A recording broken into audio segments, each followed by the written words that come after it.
So if you're not here for this lesson, this is a way for you to get your active listening notes. So here's a schedule for the end of our unit. Mandate of heaven, all you had to write on your page is this, but basically it's this idea that if your military force is able to defeat the ruling military force, then you have the mandate of heaven, meaning like the gods basically want you to be ruling.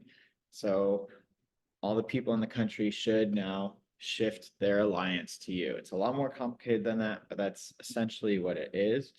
Um, that way, there's not like this big group of people still trying to cling to the old leadership. It makes for a more peaceful transfer of power, but it can also inspire more civil war because then if you can win this war, then the people will follow you.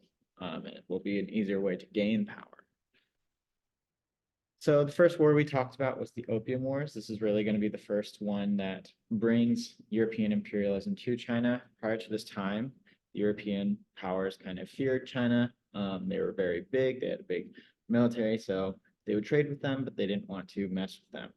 But the issue arose when China has a lot of products that Europe wanted, such as silk, gunpowder, China, porcelain, whatever.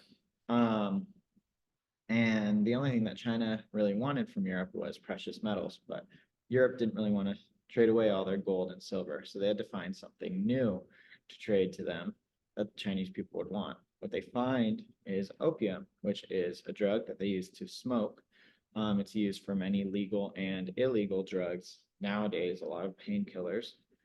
And England especially found that the Chinese people would sell their goods for opium, but China did not want opium in their country like this because as a government doesn't want their people addicted to a drug.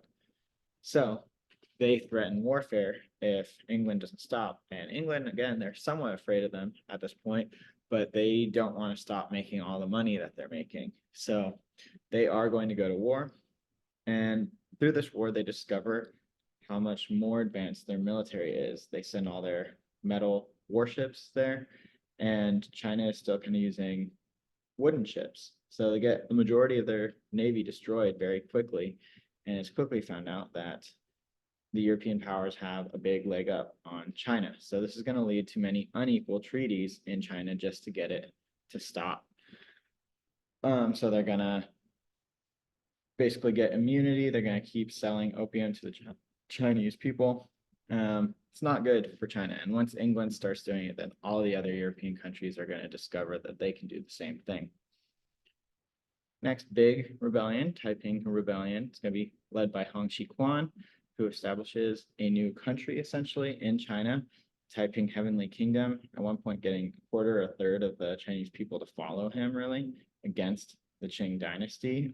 He mainly gains his big following through religion because Hong Xiquan does claim to be the brother of Jesus. So this gains him a really big following, creates a religious society in China in Tianjin, which is also known as Nanking. It was the capital for a while.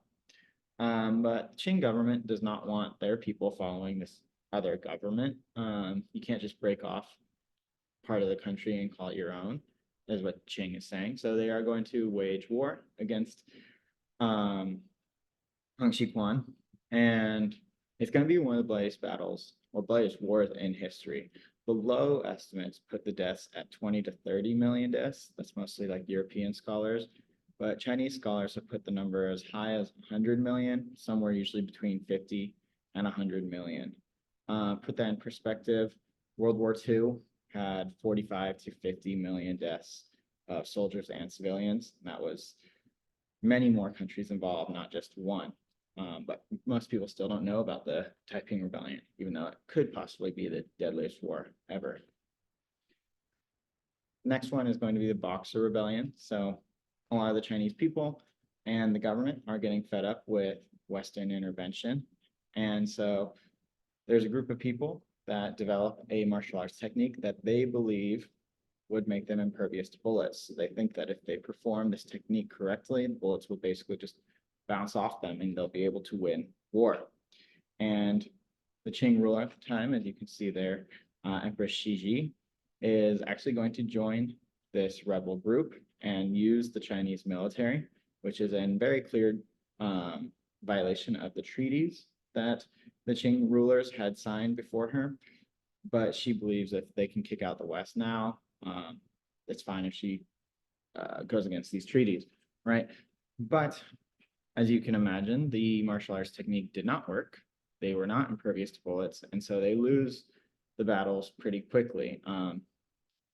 After the first one, you would think they would stop doing this because they would realize it didn't work, but they just kept trying because they thought they could perfect it and it would actually work.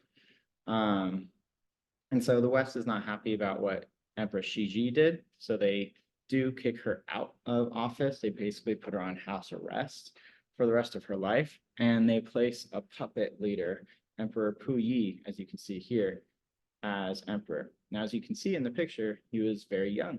He was a baby when he's put in power. So it is really more of a ceremonial position. The Western powers are really going to be more of the ones controlling him. So if you want to look at the last emperor who had real power in China, it's really going to be Emperor Shiji. But the last technical leader would have been Emperor Puyi, as you can see here. And that's leading into the nationalists overthrowing the Qing dynasty. They didn't like what Puyi was doing, so they are going to overthrow the last Qing emperor. He actually tries to return to power later in life, but is unsuccessful. And they established a new republic. So this guy, Sun Yat-sen, hoped to establish these three main principles of the new nation: nationalism, an end to foreign control, people's rights, democracy, and people's livelihood. This will kind of bring us, his leadership kind of brings us to more modern day, because he's going to be kind of leading or close to leadership when the Communist Revolution happens, which is more of the modern Chinese government. Now, there's going to be another period kind of between World War I and II, the warlords period, where it's a lot more regional leadership, but we actually talked about that on next day of class. So, and then again, if you weren't here, slides project, here are all the instructions, and you do have the exit ticket.